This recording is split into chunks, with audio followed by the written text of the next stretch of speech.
She misses you, Katie. Yeah, I'm sure she does. Why don't you give her a call? Well, why doesn't she call me? She's worried you don't want to talk to her. What if I don't? She's your mum, Katie. So? So talk to her. I've got nothing to say. Well, maybe she has. Well, then maybe she can call me. Katie. Look, Auntie Carol, in the nicest possible way, it's none of your business. Everyone's got their problems, Katie. Me and my kids have our ups and downs, but we still talk every week. Well, good for you. Katie. Look, we're all adults. If Mum wants to call me, she can call me, but I don't need her. And honestly, Auntie Carol, if you've just called to talk about Mum, I've got better things to be doing. I'll see you later. Wait, no, Katie. I do want to talk. It's been ages. How far are you now? 29 weeks? Getting closer. Yeah. How's Bobby? Panicking. He calls me every 5 minutes. I can barely get any work done. Your first is always a little nerve-wracking. Yeah, I wish he wouldn't. Oh, it's sweet. It's a pain in the hole. Well, at least he's there for you. When I think about that poor sister of yours and what she went through with Peter... Let's not. I'm just saying. Yeah, I know what you're saying, and can we not? No. Right. Anyway, you must have thought of names. Can we not talk about the baby either? Right. It's just that's all I hear about nowadays. How's the baby? How's Bobby? How are you coping? When's it due? Should I buy pink or blue booties? That one can definitely fuck off. Have you thought of any names yet? I'm sorry. I've done it wrong again, haven't I? No, Auntie Carol, it's fine. I didn't mean to snap. I'm just tired and I feel like I've been pregnant forever, you know? It's not like work. You can't just go, right, that's great. I've been doing this for 6 months. I deserve a little break. Can't just take this bastarding thing off. Not for a day, not even half an hour. It's just always there. And I love it. I do. It's not like I don't want to be pregnant. It's just...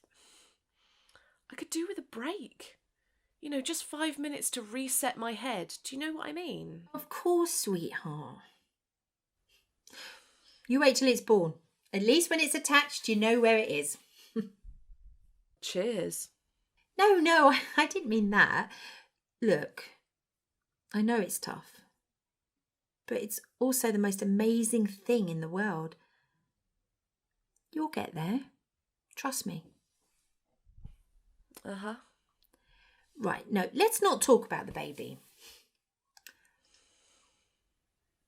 How was the funeral? Oh, yes. No, it was fine. I'm sorry I couldn't make it. Of course, best not to fly what we're, you know. Yeah.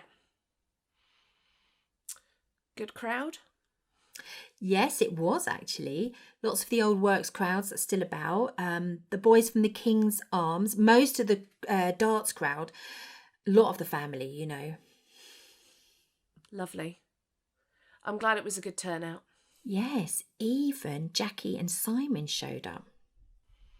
What, both of them? Yep. Christ, after that fiasco at Darren's wedding. I know. Did anything happen? Not at the church or the hall or anything, thankfully. But apparently there were some words at the taxi rank when they were heading home. I wasn't there, but Louise... You remember Louise? Kathleen's daughter lost all the weight, husband in the army. Oh, right. Not together anymore. Apparently she lost too much weight. Can you believe? Men, hey. He came back from a tour one time and said he didn't recognise his wife.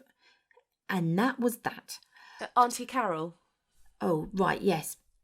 I bumped into Louise in Asda the next day. Melanie had run out of full fat and I just can't drink semi-skin nowadays. And she had to get Ryan off to this karate thing.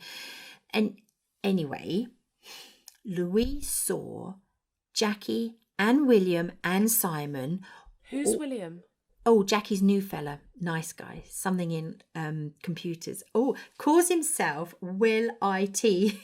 You know, sort of like that chappie off the Voice. It's silly, really.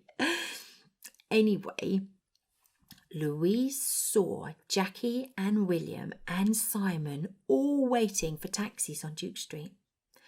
Of course, it was chucking out time and it was wet, so they had to wait. And? Well, apparently it looked a bit heated. Is that it? Well, Louise didn't see any more. Like I said, it was raining, well, drizzling or, wet anyway. And she had to turn up King Street. She lives at the top of Martha's Walk, the new development by the old abattoir. Oh. Oh, I'm sure it was nothing really, or we'd have heard just a little bit too much of the old Vino Collapso at the wake. Nothing that a decent hangover won't sort. Well, I'm glad that it didn't spoil Uncle Matthew's funeral. No. It was a nice day in the end, even with a bit of weather. I'm glad. I liked Uncle Matthew. I know. Everyone did. Should have got around to see him more. Don't be silly. You're not even in the country. Still. Still nothing. You've got to live your own life. I know. And I mean, technically, he hadn't been your uncle for ages. Oh, don't say that. I'm sorry, sweetheart. Everyone loves Matthew. We all love you too, Auntie Carol. I'm sorry. That sounded petulant, didn't it?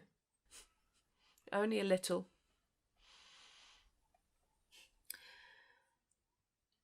I just can't believe the stupid old bastard's gone. No, I know. Still. No use crying over spilt milk and all that. Moving on. I'm sorry. Oh, what for? I'm just being a stupid old woman. Auntie Carol? Yes, sweetheart? Can I ask you a personal question? Depends. Did you still love him? Even at the end, I mean. Oh, don't be silly. Of course I did. Still do. Really? Absolutely. But you were divorced for all those years. Look, Katie, sometimes I didn't like him very much, and we certainly couldn't stay living in the same house together. But that doesn't mean I stopped loving the man. Love is a weird thing. It doesn't make any sense and makes even less if you try to force it to. Oh, the divorce was the best decision we ever made. But it didn't mean we didn't love each other. So you didn't think you should just hang around for the sake of the kids? Oh, Christ, can you imagine? They'd have killed us. True. And it's not like we don't talk. Yeah? Of course.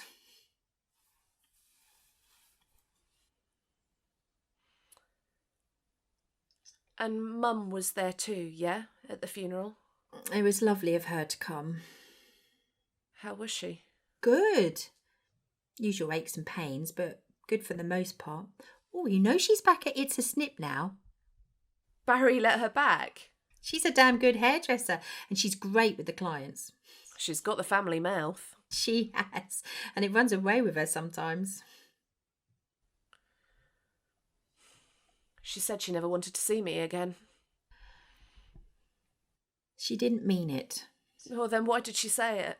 'Cause she was hurting, Katie. You stopped talking to her. You didn't let her in. It's not my place to just let her in, Auntie Carol. You said it yourself. It's my life. Sweetheart, you moved to a whole nother country without telling her.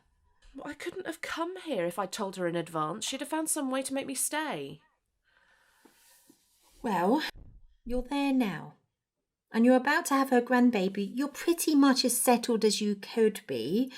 What's the harm with giving her a wee call? Oh, fuck's sake. Katie. Sorry. Okay. Okay. Okay, what? Okay, maybe I'll call her. Oh, Katie. Whatever. Don't say I asked you to. No, Auntie Carol. I wasn't interfering, darling. I know. Oh, she'll be so pleased. Oh, have you got her new number? I haven't promised yet. I just said maybe. I'll WhatsApp it to you. Tar. You're welcome. Auntie Carol, Yes, sweetheart? I think you should talk to Kieran. Oh, we spoke last night. About what? Oh, I don't know. EastEnders? Oh, that new thing on Netflix with Gillian Anderson. Oh, and Mike and he are trying out that Virgin wine delivery thing. So he's still not talking to you? Don't be silly, we talk all the time. Yeah, but you never really talk, do you? Yes, we do. No, look, Auntie Carol, you've done a bit of interfering today. I've not. With love, obviously. But... So I'm going to return the favour. Well? Christ, Kieran's going to kill me. What for? Ask him about the adoption. What? Next time you speak to him, ask him about the adoption. What adoption? Him and Mike. They're looking into adopting a kid. Don't be silly. He'd have told me. Would he? I Look, Auntie Carol, I've got to go. I'm busting for a pee. Right. Bye, Auntie Carol. Lots of love. Lots of love. Bye. Bye. Bye. Yeah.